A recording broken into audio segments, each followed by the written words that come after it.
Hello and welcome back to MLQ's Series of the Week. We are here in East Boston for the opening series for two East Division competitors, to be sure, the Boston Forge and the Charlotte Aviators.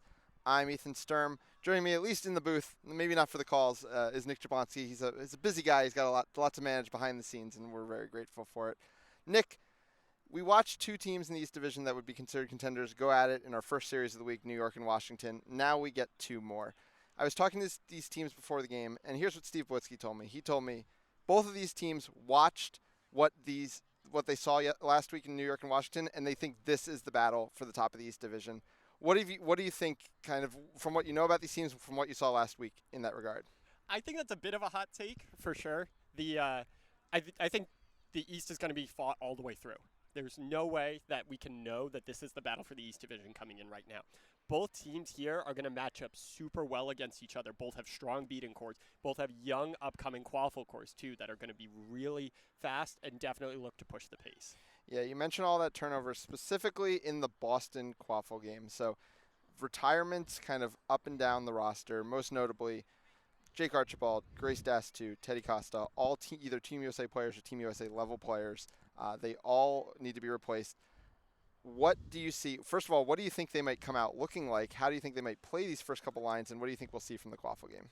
Yeah, I think we're going to see a lot of feeling each other out. This team, most of them have only known each other for a few weeks at this point, from a playing standpoint at least.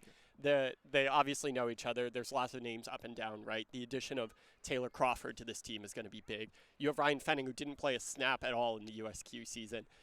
It's going to be a very different and unique Boston to see, and under the new tenureship of Tom Demouth, I expect to see them look to push the pace and get out in transition, something Boston's done for years. Yeah. And, you mentioned Ryan Fenning, one of the two leading scorers for Boston last year. The other one is also still on the roster. We haven't even touched on him. It's Ian Skura, recent Team USA call-up. We saw, a lot of pressure for some of those players who are recent Team USA call-ups in the first weekend. What do you expect from him both here and this season? I expect him to do what he did all USQ season, which is take the lane at will and hit mid-range shots and find those options. In USQ, he definitely added a bit more of an assist factor to his game, and I expect he definitely took the reins for that Pandas team. So I would think that he will look to be a major facilitator for this team rather than necessarily scoring as much as he used to, but he's still a scoring threat all the time. Of course. Across the way, we have the Charlotte Aviators making the trip up, bringing a full 21. A lot of familiar faces, but also some young faces. But I think things always start and end in this team with their beater game. What have you seen from them from last season? It's a lot of the same. I mean, Celine is a star. Celine is every much a star. Cody Lebov, long-tenured player here, very, very strong beater, has gone against these beaters time and time again and continues to play at their level. You have Joe Goldberg, right? You have Tony Bonadio. There's so many. Ryan Davis puts on the black headband from time to time. They're incredibly strong, and let's see if they have figured out finally how to work with this quaffle core. A lot of times they were winning it. I didn't even mention Perry Wang. That's on me. Busy day. This is a team that has been up and down with their beating core all the way through, and it's really going to be on can they sync up with the quaffle core. Yeah, and you mentioned Perry Wang, of course, from those Rochester teams, the national championship team. Across the field, there's a player from that team as well, Steve Blitzky. They played against each other only once ever, the Washington-New York series, when they were both there in MLQ. Outside of that, they've always either been on the same teams or not in the same leagues at the same time. Played for Bosnia together this USQ season. Obviously, there's a lot the same in the beater game, but obviously there's some differences as well, because, Mario Nasta is another long-standing member of this program that's not here with the team this season. It's going to take some big step-ups. Specifically, I'm looking at both Steve Blitzky and Kieran Collier. I think Collier is the one that so many people are excited off coming off the USQ season. What did you see from him this year? Collier is an elite beater, bar none. The fact is that he has long been overshadowed by Nasta and Havlin, but when his moment came to step up with this Bosnia team, this USQ season, he stepped up. I expect him to do much the same here in MLQ. He is the real deal. Yeah, for sure. And obviously some great potential beating partners for him. On the Charlotte side, really the biggest struggles I thought for them came last season in the half court, and really offensively in general, but specifically in the half court. Especially at championships, they started getting at times very reliant on Ryan Davis mid-range shots. They have that look to Logan Hartman. He is absolutely crazy in the post. Maybe the best post player. It's not a position a lot of people try to play in Quidditch, but he probably is the best at it that I've seen in the sport. But, I'd like to see kind of with all these new players coming in, young players, a bunch of the UNC program that had a nice run this year in USQ. I'm kind of looking to see, if they can be more dynamic, if they have better ideas than they did last year. Yeah, Hartman is the only post player. He's the only one I've ever seen post up a 2-2 zone and score out of it. Yeah. It is a joy to watch, and hopefully we'll get to see it today. We do have the starting lineups out on the field. That was one of our questions for this Boston team is who's going to be starting. So, Ethan, want to give us a rundown? Sure. So, at keeper, we do get Ryan Fenning. Taylor Crawford making his Boston debut after years and years with the New York Titans. Morgan Bertram. And Harry Greenhouse is walking off right now, but I believe he is the final starter. And the beating pair is Steve Belitsky, Leanne Dillman. On the Charlotte side, Lee Hodge wearing the green headband. Monowar gets the start alongside Ryan Davis and Trey Presley. And then the beating pair, I believe Celine is not currently on the field, but I think Richard is getting the start. And alongside her, it looks like Jared Woodard, a new addition to the team, will be starting. So interesting with all that beater talent we talked about, giving a new player the chance to put it out. And, that worked really well for New York last weekend. They kind of went all the way through their depth. Washington was less willing to do that. It'll be interesting to see how these two teams, because the tricky thing about the East Division is there's no easy out games, right? Every game matters. You said it already. We already saw a series go 2-1, and it mattered that Washington won that last game, even though they didn't win the series. It makes them way more live to potentially get back into this division than if they had been swept. And it'll be interesting to see, how this plays out, how these teams balance, playing the roster depth versus trying to go all the way, or if just playing your roster depth is the best strategy no matter what. Yeah, I think there's not going to be a lot of sweeps in the East Division this whole year. I think that teams are going to take games off of each other all the way through.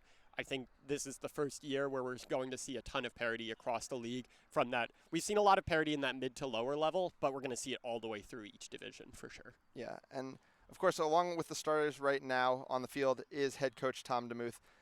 Demouth, the only non-playing head coach in the league this year. We've talked a lot through the years about the value of kind of non-playing head coaching. Of course, when Boston won its last title in 2019, you technically were not a non-playing head coach, but at least come Sunday, or you weren't a head coach, period, but you were technically not a non-playing coach. You didn't play much on that Sunday. Obviously, we both coach college teams. We kind of talk about the value that a non-playing coach can bring. Yeah, I mean, first of all, you and I both do a great job on day twos of big tournaments, not playing minutes. It's a great skill we have. But non-playing coaches allow you to make adjustments quickly. They allow you to see things that you don't see when you're on the field. When you're amped up, when you're locked in, it's really, really tough to make those adjustments unless you hear it from an outside voice. We have seen that programs that have struggled in the past, the second they get that non-playing coach, they ramp up and they continue to grow and ascend. And just those years of experience. Demouth is only 1 year removed from his college career, but he has had an opportunity now to work with and play with many of the best in the sport. And to take that, also has a great assistant coaching core and in Max Havlin, Finn McGargan, and Serena Montero that will definitely help him to see what they can and what adjustments they need to make throughout this game. Yeah, Max Havlin, co-coach of mine over in the Harvard program. I believe it's his first time he's ever taken a coaching position in the Boston MLQ program. That's correct. So definitely a commitment by him that, he wants to bring something to it. It's going to be interesting to see how all of these dynamics work. There are a lot of tough decisions to make. Boston is one of the largest player pools to do tryouts from. Some teams only have to make a few very small decisions. Boston has to make a lot of decisions up and down the roster. They still had to make more decisions when it comes to picking this 21, and now how you're going to execute with this 21 kind of becomes the final question here. Charlotte, what I'm so excited about the Charlotte team is we saw what they could bring in that first season, and it was very much that Terminus USQ core. For this team to kind of double down, they say, they're still a trial expansion team. We're still seeing how they can perform. To double down, make that outreach, get so much of that UNC program into the program to kind of create this depth. I mean, Charlotte often didn't travel with 21 last season, and here they're traveling to, I believe, the furthest traveling series because I'm pretty sure they're not going to Ottawa this season. And they're doing it with a full 21, and I think that's super awesome to see. Yeah, I mean, this is a team that has grown. This is a team that has added key pieces, and it's going to be interesting to see what they do. This team loves to get out and run. They love to play in transition, and having that 21 definitely changes that ability. We saw them when they played. They played in 2 Super Series last year. The fact that they didn't have 21 for those definitely took a toll on them by the end there. We had Ryan Davis. They were playing what we called effectively the flu game of their career last year, basically playing on one leg. And this team is deep enough now that that might not have to happen. Yep, and Ryan Davis, 6 regular season catches, was the league leader. Got themselves a Team USA spot for their troubles. Definitely had more catches championship as well. I just don't have it marked down here. The Seeking game is a high point for Charlotte, but it's also historically been a high point for Boston. Obviously, Harry Greenhouse is, the legend in the Seeking game. He's been doing it for longer than anybody. Tyler Beckman has been a standout performer in the Seeking game in recent years. Greg Bento has also been a stalwart in this program. As we always talk about, though, it's not just about the Seekers. It's also about the beaters, and that's where I think, a lot of times you might see Boston be able to get that edge. They did a good job against this Charlotte team in the Seeking game last year when nobody else did, and it'll be interesting to see how it plays out. Yeah, I think last weekend what we saw was both of those teams tended to struggle with snitch-on-pitch beating. As a whole, both Seekers got plenty of looks, and that's not something that Boston allows a lot of the time. Boston prides itself on, can we give them 0 looks? Right. Throughout it. This isn't a team that can we win the snitch-on-pitch beater game. It's can we give them 0 looks, period. Can we break out? Yeah. Mm-hmm. And that's in part because of course, Leanne Dillman, who is one of the best in the game at that possession. Obviously, there's no shortage of beating talent, but the fact that we haven't even talked about her yet while mentioning so many incredible Boston beaters really speaks to it. I know you're probably getting tired of watching us. We are just waiting on an AT to arrive to get the game started. These two teams are very, very ready to get out and play to get their season going. Just going over the schedule for today, Minneapolis and Detroit played earlier today with Minneapolis taking down that series. And we'll finish the day this evening, 7 p.m. Eastern Time, down in San Antonio, where the Soldados will be taking on the New Orleans Curse. Definitely tune in there. It'll be on the Soldados Facebook page. Nick, what do you think, if there's any other X factors we haven't touched on that could affect this series, what they might be? I know, this is what happens when I'm throwing you 13 minutes into our pregame. Zach Doyle, off-ball star, played volleyball all throughout his college career and has one of the quickest and most unique catch and finishes throughout the game that I've ever seen. I'm very excited to see. He has long been stuck behind a deep, talented Boston Quaffle core, and now I think he's going to get a chance to shine today. I think that's going to be interesting. And Manowar is this new addition, whom was a star for UNC all throughout the USQ season and continued it at Nationals.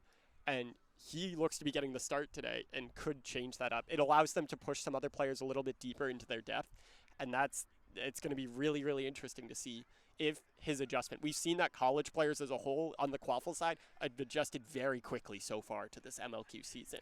Yeah. And the gap is getting much smaller. Yeah, less so on the beater side. So we'll get to see, immediately a player like Jared Woodard who's coming in, looks like he's getting the start. How's he going to perform? Down within the roster of Boston, probably I would guess their kind of fourth line beater, though, is William Andrews, formerly of the Michigan program, did play with Pandas this year. It'll be interesting to see, can the beaters take the next step faster than, some of the other beaters?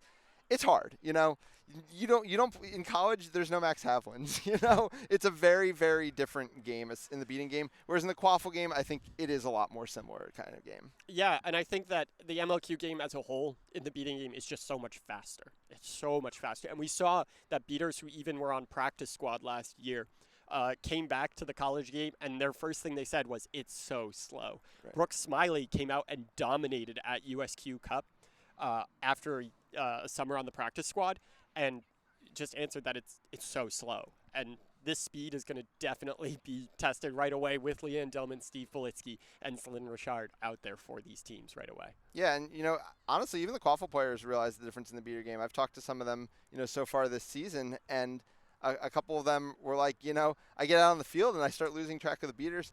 We even saw Leo Fried in game 1 of that series, just seemed a little bit overwhelmed by the speed. He definitely picked it up in games 2 and 3, but yeah, definitely a new situation. And, we mentioned Manowar on one side. Chris Labuddy, I think, is definitely going to play a role if Boston is going to succeed this season.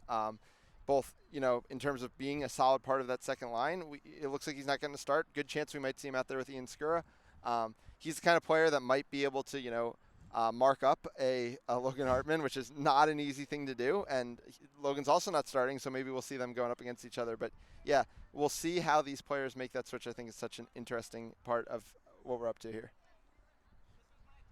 Again, we're just waiting on an AT so that we can get this series going.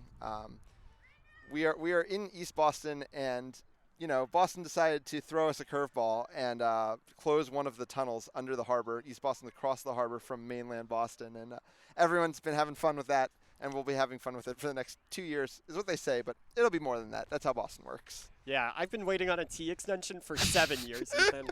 The fact is that we're going to see when the AT shows up, though, I expect fireworks from this game. I expect fast pace. I expect both teams to come out hyper aggressive and try and set the tone.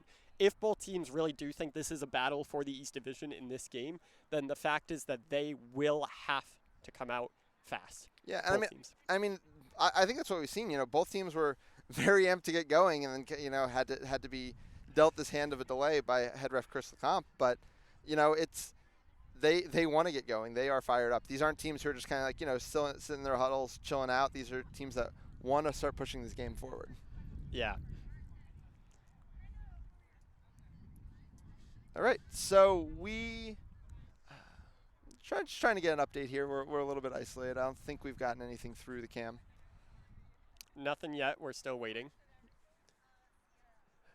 So, Ethan, if you had to guess right now, what do you expect the series outcome to be? Do you think it's a 2-1? Do you think it's a 3-0 the other way? What do you think? I think so. I saw someone make the point that if Charlotte's going to win one, they kind of need to blitz one out early. I think Charlotte needs to come out firing and maybe take the first game. Maybe the second game if they can make some adjustments. But I think the longer the series goes, I think Boston can run out more lines of, really high talent, where Charlotte, is kind of working more youth still into the game. So I think that'll start to show its wear in games, late game 2, early game 3. Of course, a lot of it is the snitch game. I mean, it is hard. We've seen it time and time again. It's hard for talented teams to get more than 3 goals ahead of each other. And at that point, the snitch grab matters a ton. It puts people right back in the game. We saw that last weekend. It's such a momentum swinger, and both teams are more than competent of coming up with a grab. So how do you think this one's going to play out? Yeah, I think this one comes down to snitch grabs, whoever's got it, and both teams have amazing seekers. And I think that that's going to be the interesting thing that's going to happen. I think in the past we've seen a Boston team sort of blitz out the Charlotte team and beat them up. But again, that's the Super Series issue. So I'm curious to see if without the Super Series, if Charlotte is able to give their all and continue on. Yep. So, based on what we've seen, if you had to, predict, if you had to give us a ranking, power rankings, East Division, you've only got one series to go on, so I know it's minimal. I believe we saw it was just going to be a minute or two until we get going. What's your power rankings for the East Division based on one series of seeing teams? Part of me thinks that that's tough. I mean, we'll know more after this first game, right? Yep. I do think that even though Washington lost 2-1 or 1-2 to New York, I do think that Washington has a ton of ceiling still to find. That beating core is going to struggle against some of these more dominant beating cores, but if they can figure out sort of those little options and the things they figured out where they were beating out the off-ball chasers who were defending and getting free looks, if they can adjust to that and these teams continue to play marked defenses, we've seen that team be able to break down zones very confidently. So I'm interested to see if that happens. So I guess off of power rankings, I'd say Washington 1, Boston 2, New York 3, Charlotte 4, but they're all so much closer than they have been in the past. I think that's a very, very tough question. Yeah, I think I'm getting to the point where I'm done. We've seen so many iterations of this sport, but I'm just done. Until I see it play out, underestimating just the value of having the better beater cores. I think and obviously it's easy for me to say because Washington's off to a 1-2 start. You're the one who took the bolder pick by putting Washington up top at 1-2, but we need to see more from that beater core. I think what we really saw as we went down through the breakthrough. Of course, you did a great breakdown on the Patreon. There's also a great breakdown on Fast Break News from Ben Mertens. I recommend everybody check out both of them. A lot of it did come down to, positioning, but also what it came down to was at times Devin Lee just absolutely blowing up plays. And beaters not making the simple play against him. So, I don't think when Boston, New York, and Charlotte play against each other that we're going to see, that kind of leverage in the beater game. I think the beater games will all kind of be closer, but yeah. I mean, we have to be clear, right? New York didn't have Take K. New York didn't have Take K. You're the one who put him third, not me. I understand that. This is a discussion, though, on this scenario, right? New York didn't have Take K. New York didn't have Rachel Ayala-Silver for those last 2 games. If both of them play this season, that completely changes what goes on with that core. Yeah, but of course, I also there were a lot of people beat up in that beater core at this point, so it'll be interesting to see how that plays out going forward, for sure. Of course, we'll be right here on July 30th or 31st. I'm sorry, off the top of my head, I'm not sure which one's the Saturday. Whatever one's the Saturday, that will be series of the week, Boston versus New York. It's always one of the marquee matchups of the year. Obviously, Boston, New York, a great sports rivalry across all sports. And could it determine the East Division title? At that point, we might actually be able to make those statements. At that point, we'll actually have scenarios. Right now, we're definitely being a little bit forward, saying that any kind of game like this could be ready to determine the title. Sorry, Harry Greenhouse, who, happy birthday, Harry, has been here, was trying to communicate with us there. I apologize for all the random motions there. Also, happy birthday to our executive assistant, Kellen Cupid, who I would definitely believe is watching this, who also had a great weekend last weekend for the Titans. Absolutely.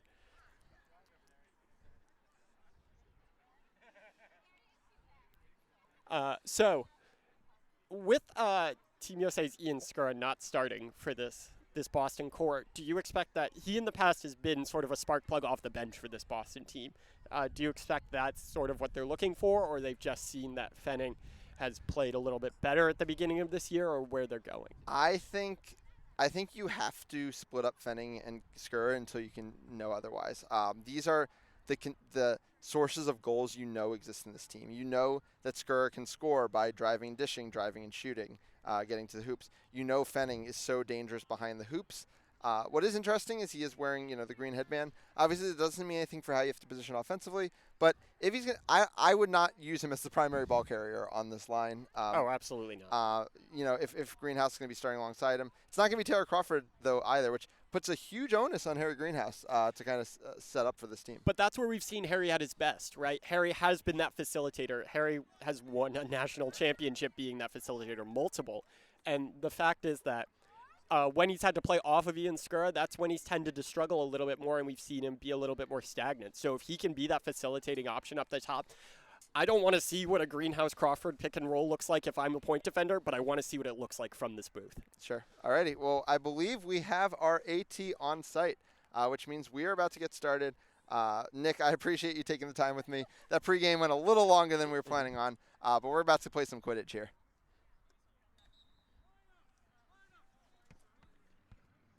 Chris LeComp, head ref for the game, calling teams to the starting lines. We went over the starting lines earlier, but we'll do it again here. Starting on the Charlotte side, Oliver Hodge is the keeper in the green headband. Chasers, Trey Presley, Manowar, and Ryan Davis. And then the beating pair starting, Jared Woodard and Sulin Richard. On the Boston side, Ryan Fenning, as we mentioned, getting the start in the green headband over Ian Skura. Harry Greenhouse and Taylor Crawford chasing alongside Morgan Bertram. And the beating pair will be Steve Bolitsky and Leanne Dillman. Bolitsky and Dillman, of course, beating together for Bosnia this year. Bolitsky did roster for Boston last year. Unfortunately, was not actually in the city for the majority of the summer. Wasn't able to play much for the team. But I know he is quite excited to join the program. Has not played for quite as many franchises as his old teammate across the way, Perry Wang, who is the all-time leader in MLQ franchises played for. But Bolitsky is now on his third with Boston, having previously played for Rochester and for New York. Looks like Trey Presley and Taylor Crawford will be on the run-up. Taylor Crawford, a fresh call-up to the Team USA program, will be joining the team for their summer camp and their competitions going forward. Of course, World Cup still a year away, going to be July next year in Richmond, Virginia. Hodge and Presley close to each other for the brooms up. Definitely looks like Crawford's planning to run on the other side. Here's LeCompte getting confirmation from his ref crew, and we are about to get underway. Brooms up is won easily by Crawford, who considers going forward, but instead tries to pull it back. Crawford's in the middle of the lane, covered by Hodge up top. Goes behind to Greenhouse. Greenhouse working on Trey Presley. Back up to Crawford, a tap beat here from Dillman, but he's in the keeper zone, so it's not going to matter. Hodge does not have to go anywhere. Slow, methodical here with 3 all the way up top and only Greenhouse behind for Boston. Hodge this time is out of the zone and does get beat out. Fenning with the ball in his hand for the first time. Working on Ryan Davis. A hoop goes down. Bloodshed Control has stayed with Charlotte, and they're sitting deep under their hoops. Blitzky looks to engage with Richard there. Makes a good hit, but Hodge is draped on Fenning, and Fenning has nowhere to go. Fenning all the way across the greenhouse. Only 2 hoops to shoot at. He passes across. It goes up to Crawford, and Crawford on his very first possession as a member of the Ford puts it through. 10-0 Boston. Bloodshed Control is, though, going to stay with Charlotte. And Perry Wang has now subbed into the game after 1 possession. Beats Bertram. Davis has the ball on the right side. They're looking to do a kind of controlled fast break. Ball back to Presley. Presley across the back to Monowar. He throws into an empty hoop, but the reason it is empty is because it was knocked down by a Boston player, and Chris LeCompte is about to throw a card. So Bertram is going to go to the box, and it looks like Monowar, the UNC player that many people were hyped about coming this season, is going to start his career with a goal. No, the ball's actually going to be turned over to Ryan Davis as he was closest to the ball. That's my mistake. And that's going to make the play a little bit more complicated. It's going to a shooting opportunity over Harry Greenhouse. Greenhouse probably can't get up to that middle hoop, but we'll see how it goes. Davis shoots. Oh, and flips it high. Davis obviously frustrated with themselves as Greenhouse comes down with the easy rebound uncontested. Now Boston can look to kill the penalty. Bloodshed Control staying with Charlotte. Wang now in the game alongside Richard. No other subs in the game so far. Blitzky beats Monowar on the wing. Gets an accidental kick from his own chaser teammate. Wang playing a little bit higher, than his teammate was on the first possession. Fenning now has the ball. Mark defense here out of Charlotte early.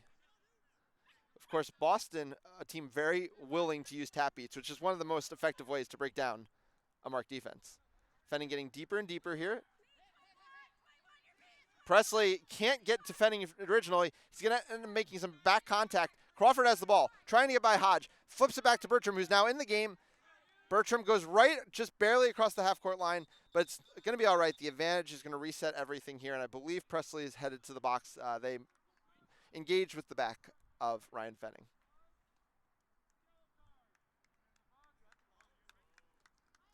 Second card of the game here. Been a scrappy affair. Presley, I remember last summer, they were returning to the sport after quite a bit of time away, and we're really having trouble breaking out of the one-armed contact that had been prominent for their entire time in the sport, and that was a bit of a one-arm engage too, because they fell behind for an initial kind of push out that they weren't able to execute on. One thing that's always tricky, in mark defense and when you're trying to make those wraps is that if you put your body momentum towards someone, it makes it that much easier for the other player to get around them. That's what Fenning was able to do there. So far, when the Charlotte defenders have sat back a little bit more, Boston struggled to find driving lanes. Bertram has the ball, walking down behind Leanne Dillman. Still Bloodshed Control with Charlotte. They've held it through this whole possession. That's a beat that I think is going to make a change of Bloodshed Control. Fenning now has the ball, working on Hodge. Rips it across the greenhouse, but Greenhouse can't hold on to it. Monowar is going to track it down, and it's going to be the second straight power play stop by a team in this game. Provided they kill it off here with a nice long possession, but it is Steve Blitzky looking to press high and do something about this. Richard and Wang are right inside their half. Ryan Davis is bringing the ball up slowly. Crawford makes a swat that brings the ball out of the play. It's a long pass across to Monowar. Monowar dodges a beat from Dillman. Monowar gets it across, looking for Hodge. Another misbeat here by Blitzky. Bludger's flying left and right, but good physical defense by Taylor Crawford. His trademark is got the ball going the other way. Crawford is looking to break, trying to get by Hodge. Hodge, a diving tackle, brings him down. Greenhouse gets beat, and now Monowar's going the other way with no one in front of him. It is Blitzky. He's going to have to shoot. And it is good. I was a few possessions early, but Monowar does open his account in MLQ. We are all knotted up at 1. Crazy possession there. Bludger's flying everywhere. First it was Richard's Bludger offensively that got swatted back in the defense, and then missed beats by both Dillman and Bolitsky. New Bludger line coming in here. It is William Andrews and Aaron McCready. Also, first Quaffle sub, Rachel Manhart coming into the game for Boston. Still Wang and Richard on the Charlotte side. Hodge is out of the zone. He gets beat. Ball goes to Crawford. Crawford gets Presley in the air, gets into the lane and fires. And, Presley's got to know their spot there. There is no shooting threat at all. Crawford got them fully in the air with a pump fake, puts it through. But we do have a foul call coming from an AR. Could be in the Bludger game, and we'll see whether that affects the goal or not.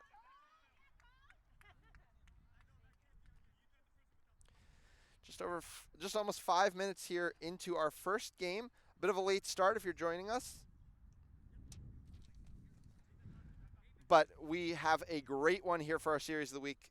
Both the Boston Forge and the Charlotte Aviators opening their seasons up here in East Boston.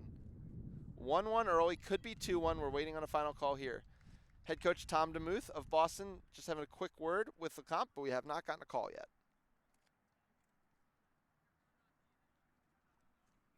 Lee Hodge, the head coach of Charlotte, on the field. Seems content to let LeCompte make this one.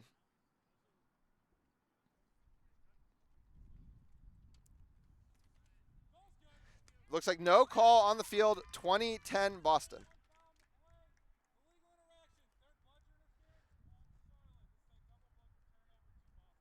All right, sorry. So there was one call, and it is going to be a double Bludger turnover because of third Bludger interference.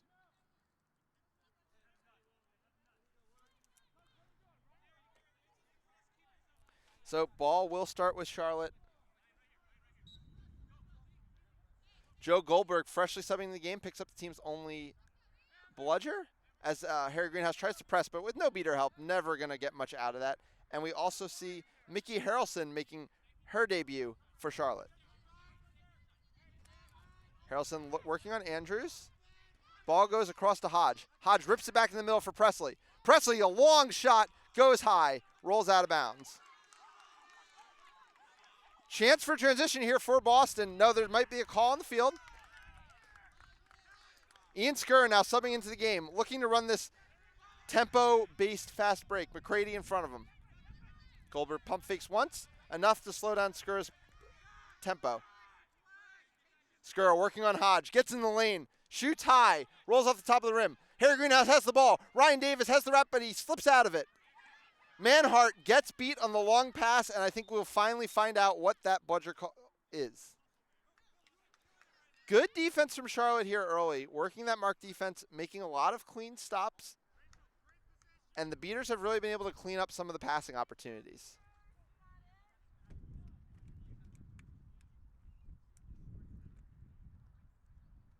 Waiting for a call on this one. This call came all the way back, I think, on the offensive possession for Charlotte. Those hands have been up for quite some time.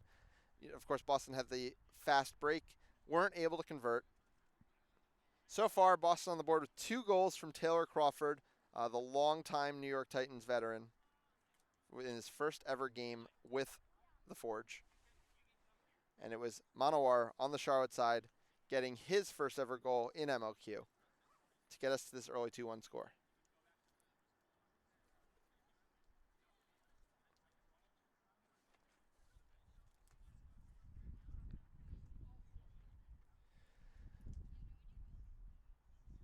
Of course, this is our series of the week here in Boston. We've got more action to come later tonight, 7 p.m. Eastern on the Soldados Facebook page against the New Orleans Curse. Both of those teams also opening their season. We'll have just about every team in the league in action as of the end of this weekend, with the remainder coming in next weekend. And next weekend, our series of the week takes us to the North Division, a game I am incredibly excited about. The Toronto Raiders, who we saw last weekend sweeping the Cleveland Riff, will be playing against the Rochester Whiteout. It's going to be a playing after beat call against Charlotte.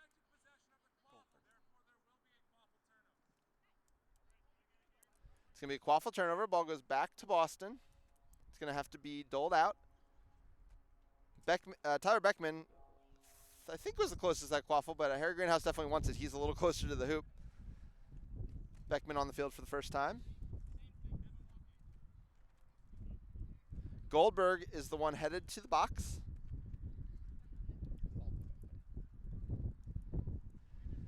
Fresh off his wedding last weekend. This is the only wedding gift Chris LeComp had for him, unfortunately, is an early card.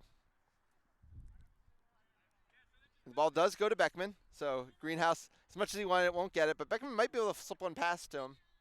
No. Boston happy to slow it down, get Ian Skur back into the play, get their beaters back into the play as well with bludger control.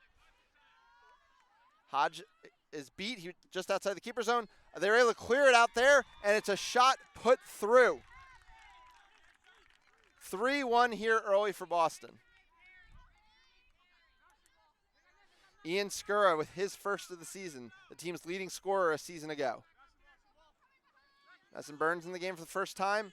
They're going to use a reset. Joe Goldberg back in the game makes a huge hit here on Andrews. Davis now looking to drive. Pass outside to Quincy Hildreth, who's just subbed into the game. Going across here to Taylor DeVelli. DeVelli slips through Beckman. Davis goes up with one hand there, dodges the beat, dodges Greenhouse, does eat a tackle from Beckman, cannot get their arms free. Pile up around the hoops. Chris LeComp is going to adjudicate that, but meanwhile, Charlotte was able to win by bludger control.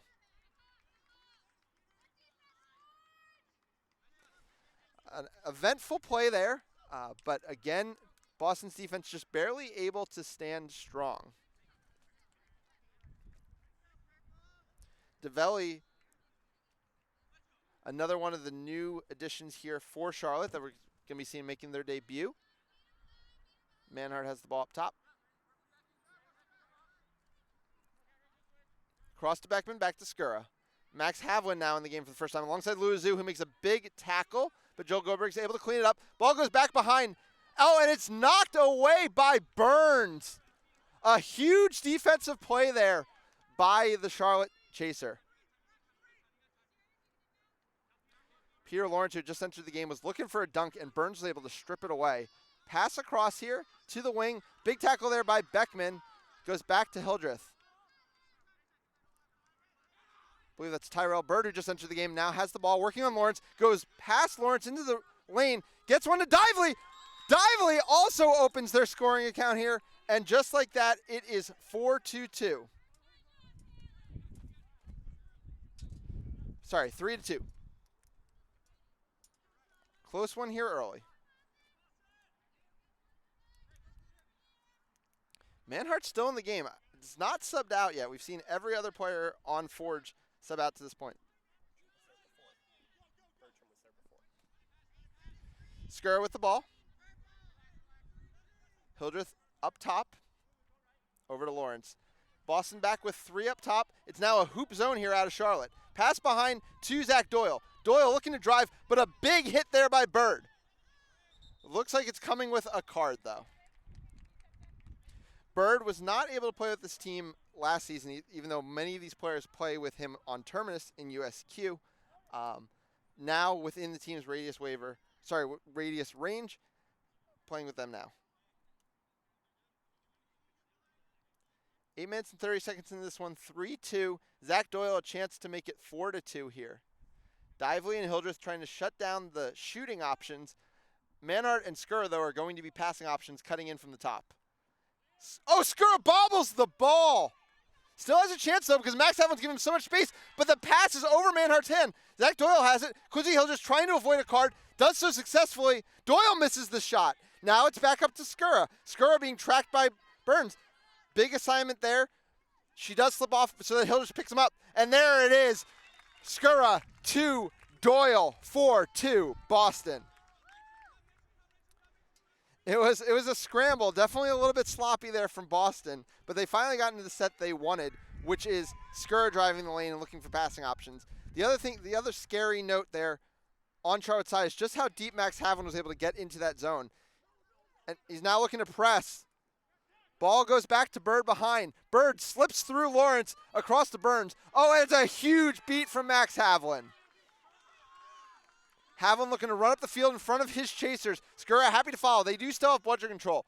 Looking to attack. Lebov is the one with the ball, just subbing in for the first time. And Skura hits a teardrop through the middle hoop. Havlin.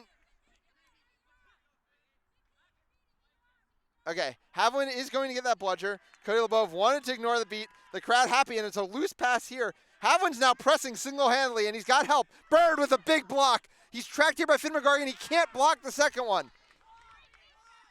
It's a turnover. Now it's Finn McGargan in the lane. McGargan hits the mid-range shot. And just like that, Boston is opening it up, and it's on the back of who else but Max Havlin and Lulu Zhu, two that have been there since the start. It's a timeout from Charlotte, but the thing is, it's not really about anything strategic. It's just about how much Max Havlin and Lulu Zhu are bossing this game.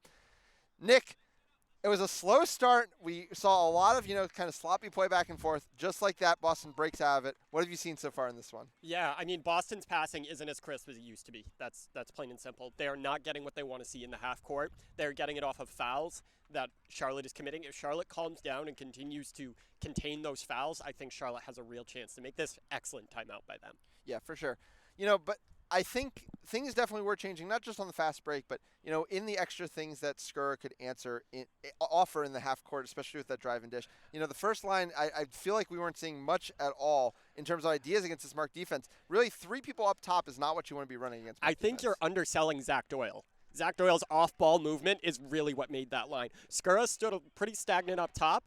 Even bobbled an easy gimme pass right around hoops. Zach Doyle was a revelation for that team. Caught the ball coming in, almost Logan Hartman-esque in the zone, and turned around and scored immediately.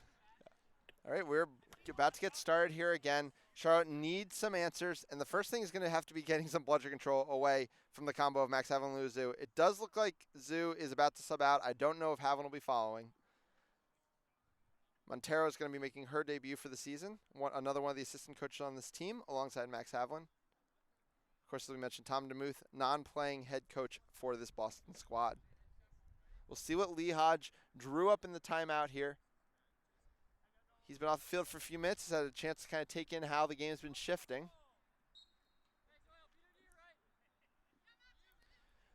It looks like Lebov's going to have the ball.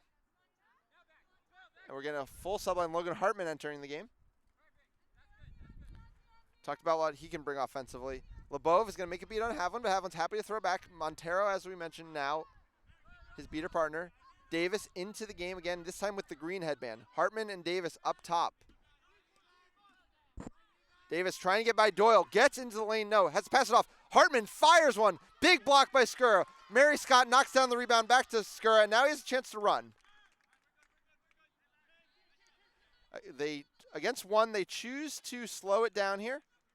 Pass behind to Doyle. Nick Jablotsky was talking about him, and Doyle delivers once again. His second of the game. It is 7-2 in favor of Boston. Havlin now out of the game. Kieran Collier getting his first minutes alongside Montero. Montero playing up top in the engaged role against Lebov. Lebov beats Doyle. Misses the beat on Montero, a chance to press here. Davis, though, has plenty of space, and Skura, not the player who's going to be really physical with him, I don't believe. Montero, though, is willing to do it. Ball is loose. It's a foot race here that is eventually won by Jared Woodard. the utility player who started the game at beater, just for one possession, though. Reset was used. Collier is everywhere right now. Richard makes a block. Now is wrapped up by Collier. It's Mary Scott picking up the ball. She has the mid-range shot. She hits. It is a scoring bonanza here out of the Forge. The 5th scorer of the game here for Boston as they're starting to open up a sizable lead. It is, though, finally bludger control for Charlotte. Can they make something out of this? We're seeing Logan Hartman work, guarded by both Finn McGargan and Ian Skura here. Only 2 hoops up. It was Logan Hartman who knocked it over himself, so there's not going to be a penalty for that. Davis has the ball, throws one up into the lane. Skura, though, is going to get there. A little bit forced and a little bit telegraphed. Skura bringing the ball out the left side. Hartman working up top against him. Tap beat, though, sends Hartman back to the hoops. And we'll see what's being set up here. Looks like a bit of a hoop zone out of Charlotte again. Skura gets by first defender. Logan Hartman, though, gets a hand out to it. Bounces back to McGargan. McGargan has to slow it down. There's a chance for a press. McGargan fires one. Still at his reset. A bit of an aggressive decision to take the 15-yarder. But definitely the kind of decision that McGargan's willing to take with that long-range shot. So that's going to keep bludger control of Charlotte. Richard and LeBeau finally able to get something going. And we talked about how we might see this matchup on the far side. It's Chris Labuddy subbing in to mark up on Hartman. You know, Finn McGargan was a bit undersized for that matchup. He had the help of Ian Skura. They kind of double-teamed in the post. But Labuddy might be up to the task. Davis has the ball. Working on McGargan. Tries to hit the lane. Bertram steps up. He's around, but they get around. Bertram is beat. Shot fires high. And that's where Ryan Davis's shots have been going all day, over the hoops. A big hit there by Collier. I think it might actually end up being a foul. No, it's just going to be back to hoops. A long pass across. Labuddy gets there ahead of everybody. Puts it through. But I think there might be a card coming for the hit by Kieran Collier on Cody LeBeau. Again, though, it's these half-court woes. We have not seen anything particularly exciting or dangerous out of Charlotte in the half court. And that's been really the difference maker in this game. Boston has settled in a little bit more. They've found a few more of these passes, and they've gotten more of the transition opportunities. Whereas Charlotte's almost been forced exclusively in these half courts and just haven't been able to really pick up anything going. Assistant coach Max Havlin actively on the field talking to his beaters. Of course, one very few people in the world know beating better than Max Havlin.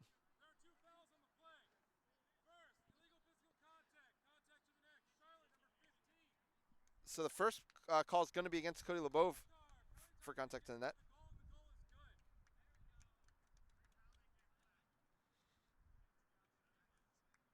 Still waiting on the second foul call.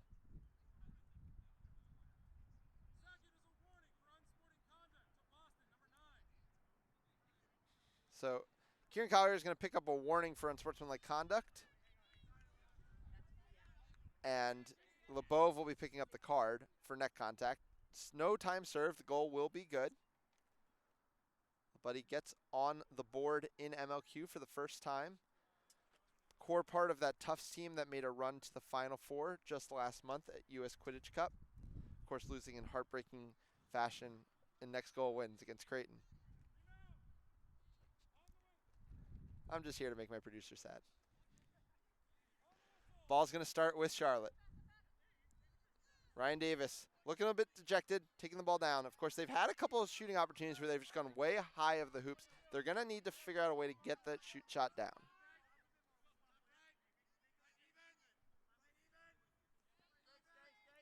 Almost 15 minutes in here, Greg Bento into the game for the first time. LeBuddy's coach and now his teammate. Davis into the lane, a big hit there by Bento. Logan Hartman gets there first, but now the ball is loose on the ground. LeBeau is there first, is able to beat all of the Boston Forge players out, which means Hartman has the ball, but Fenning definitively shuts it down. And now there are no Quaffle players to pick up this ball, which is being double defended by beaters on the Charlotte side. Every Quaffle player that picks up the ball gets beat by a Forge beater. Finally, it is going to be Davis who has the ball. Wasn't sure if that was called a reset used there by LeCompte or not. It was a kind of a loose ball as it was moving back over the midline. First time we're seeing Tony Bonadio in the game for Charlotte.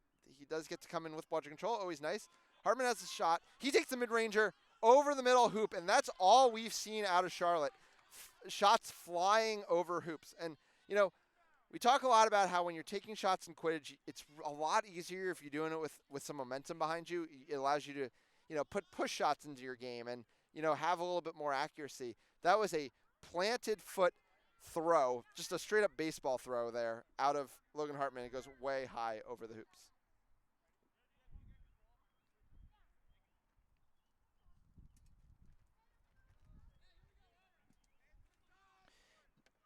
A full new beating pair now with Jordi Sancho coming in alongside Bonadio. Takes an exchange with Dillman, but Dillman makes the catch. Bertram gets the ball centered to Fenning. Dillman happy to cause tap beat, but that just forces a switch under the green headband. And it's a beautiful arm there out of Melissa Ross to knock down a pass that was headed in the direction of Greg Bento. Ross now, though, going to have to keep playing defense on Bento. And Bento finds Chris Labuddy, who is just camping out around those hoops, saying, hey, Logan Hartman, anything you can do, I can do better. He gets his second. 10-2 here, Boston putting on a bit of a clinic.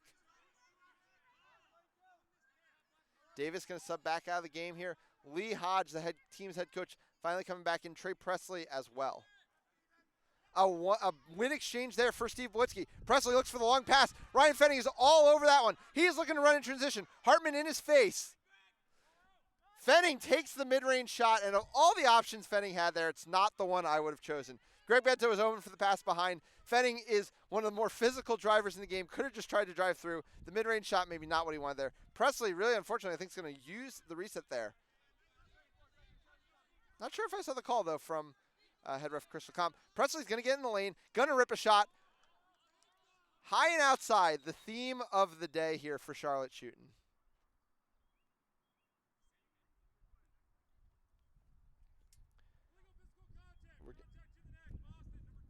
Fenning, though, is going to bail out Presley there with a head contact foul. Switches out the green headband with Labuddy, who wore it often for Tufts, but more often in an up-top role, not a hoops role. He'll be at those hoops here, though.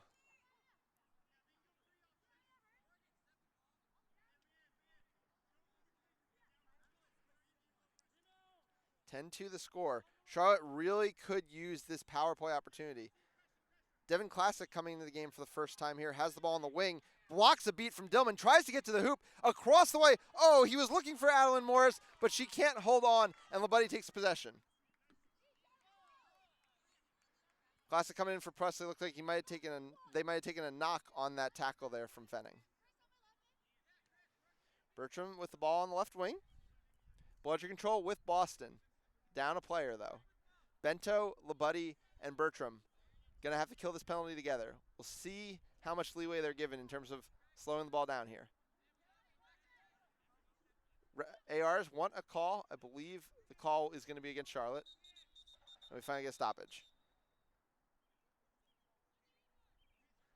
So another call coming out here. 10-2 here in game one of our series of the week, featuring the Boston Forge and the Charlotte Aviators. Classic is headed to the box for a blue card. Given the blue card, I didn't hear the foul. Given the blue card nature and the fact that it was called by ARs, I would not be surprised if it was an illegal swat.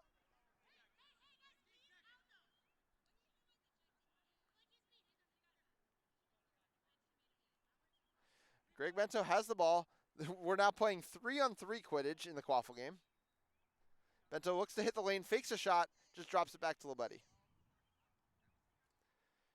Two defenders at the hoops with Trey Presley up top right now for Charlotte. Presley just moving with the ball.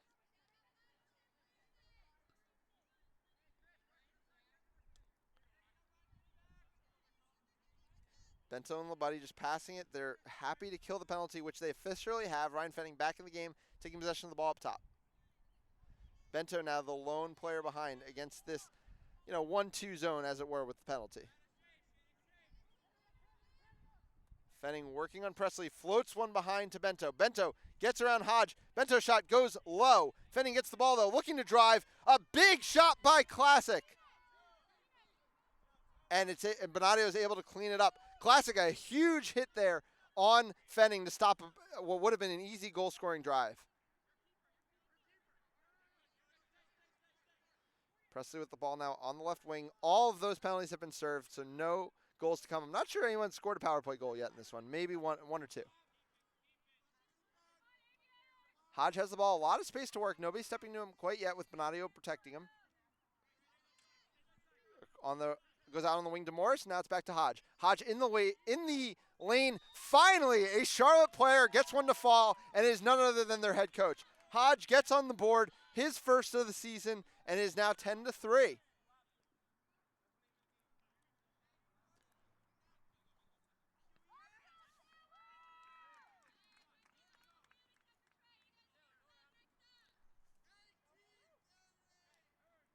"19 minutes here into this one. Luluzu and Max Havlin back on the field with bludger control. Taylor Crawford back in, and Ian Skur as well. Patience here once again out of Boston. Weighing in the game. We're headed towards 20 minutes here. Skur in the lane. A one all the way back behind to Crawford. Crawford rips. Crawford can't make it fall. Ian Skur trying to save the reset and does so.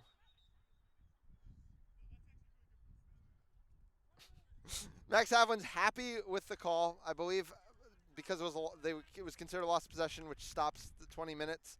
So we go into the 20-minute intermission. 10-3 here from Boston. We're back in the booth here with Nick Jablonski. Nick, from that timeout, things once again really slowed down. Charlotte still has to figure something out offensively, but what did you see better from them on the defensive end of the game? Zach Doyle didn't play a lot of minutes. I know that I'm high on him, but his off-ball cutting, that was really it, right? It was Boston's either getting transition goals or it was people playing off the ball, cutting hard. We haven't seen the drivers like Ian Skura or Harry Greenhouse or Ryan Fenning really make the impact. Ian Skura's goals are all in transition and off of fouls, so they need to be moving the ball a lot more to really keep running this up. Yeah. I will say what I've been encouraged from by Charlotte, and I think one of the reasons scoring slowed down is, Charlotte's depth has been willing to be physical and get big. They've made some big hits. Mm-hmm. Specifically the one we saw from Classic a couple minutes ago on Fenning. I mean, that is not an easy player to hit. Fenning is a bowling ball through the lane right there. Yeah, for sure. Welcome back to the league, Ryan Fenning. A year off, you've got to step it back up. Charlotte, we are seeing adjust better with the two-handed tackling than they have in years past too. It took them a little bit of time to figure it out last year, and now they're running it now. Alrighty, so we're about to get started again.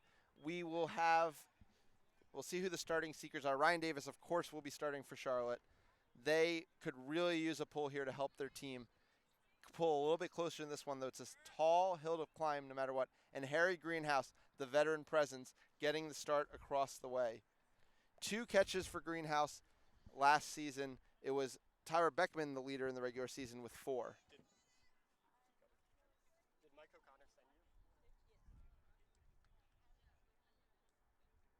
So it's Havlin and Zoo who will start with the bludgers and in good position to give their seeker, the first shot here.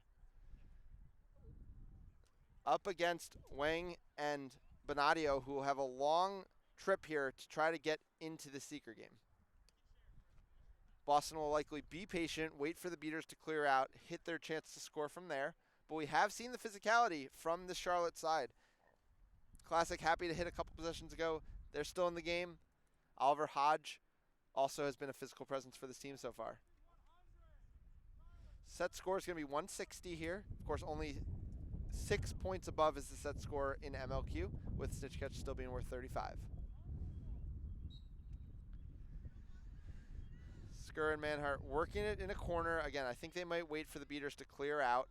No reason not to. You're going to see them clear out in about 5 seconds here. Box here being formed early by Havlin and Zoo. Manhart over to Skura. No, Charlotte's going to stay in the quaffle game here. And Greenhouse almost has a grab right off the bat. A shot is loose here, and Hodge looking to outrun Peter Lawrence for it. Does get there. Taylor Crawford makes a big hit, and we're going to – no, but it's Benadio who's there first. Greenhouse is still working alone on the snitch. Is going to be able to come up with the grab. Charlotte gambles early, gives Harry Greenhouse some time, and Greenhouse makes the grab.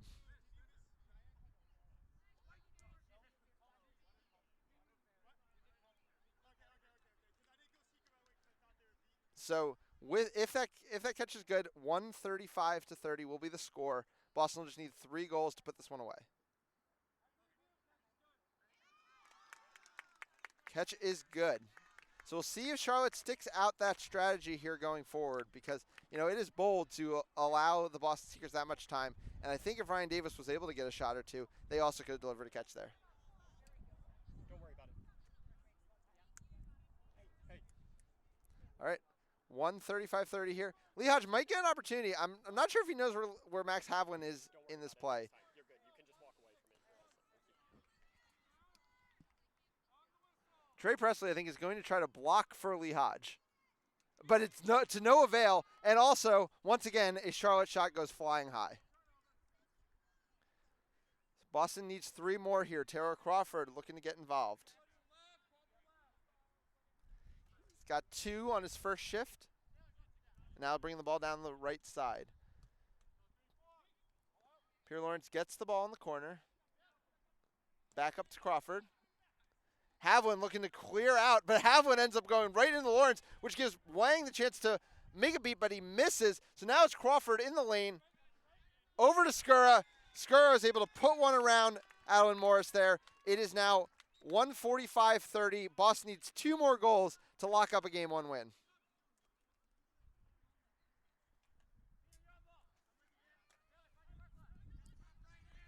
Wayne Richard in the game, facing bludgeon control from Havlin and Zoo, who have dominated every single minute they've been on a pitch so far today. Wang looks for an exchange, does get the trade-off. It's Presley who gets one to Burns, but Zoo is able to make the turn beat as Burns isn't able to hold it cleanly. Now it's going to be a chance for a break in position.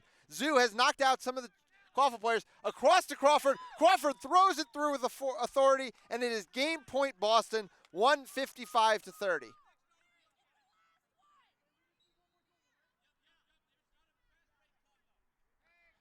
Quincy Hildreth now in the game with the green headband and with possession of the ball. Flanked by Tyrell Bird and Madison Burns. Burns is going to have to get the ball as a high press there from Zoo. Burns looking to go around Skura, gets wrapped up, gets the ball out to Burns. But it's another beat, and now Peter Lawrence is looking to run. Celine Richard's right behind him, though, and it is the freest beat you can imagine. That is going to be a turnover. Poor field awareness there is going to bring the ball back the other way.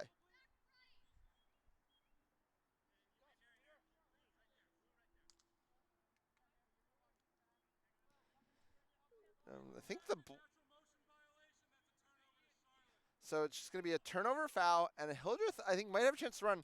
The Bludgers kind of got so aggressive there that they've cleared out. Now it is William Andrews coming back into the play alongside Zoo. And Hildreth walks right into Zoo. I'm not sure he ever saw her. Now it's Bird who gets beat. Burns is able to hold on to it. Lawrence goes high. Sorry, it was Crawford going high there. Andrews with the beat. Now it's Crawford looking to run. Looking for the game point.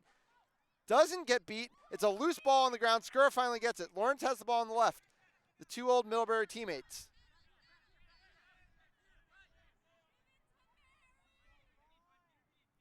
Dively covering Skura on the wing, and now it's Scott who has the ball in the middle. 3 Middlebury teammates now on the field. And Lawrence looking to go all the way through, puts it around Hildreth.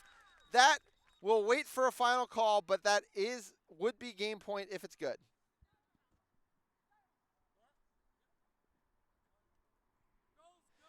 Lawrence scores their first goal of the season, and Boston with a commanding 165-30 lead. And it was so much on the back of their beating core and what they were able to do in the press. And, of course, a very quick grab, which we've seen many times before from Harry Greenhouse. Big victory there for the Forge. Game 1 in the books. Yeah. Nick, what do you think Charlotte could do for us here in Game 2 to bring things a little closer? Limit transition opportunities. I think Boston, we've always known Boston has a transition game. That's never been in question. if Charlotte can limit those transition opportunities, maybe realize we saw in this last play Hildreth run into 2 beaters without any awareness. If they can keep their heads up and sort of look for those opportunities to kill those transition plays, then I think Charlotte's going to pull it a lot closer. All right. Well, we'll see if Charlotte can do that in game 2. We're going to take a break here, but we hope you join us back in just a few minutes. Charlotte-Boston, our game of the week. Boston taking game 1. We'll see you back soon.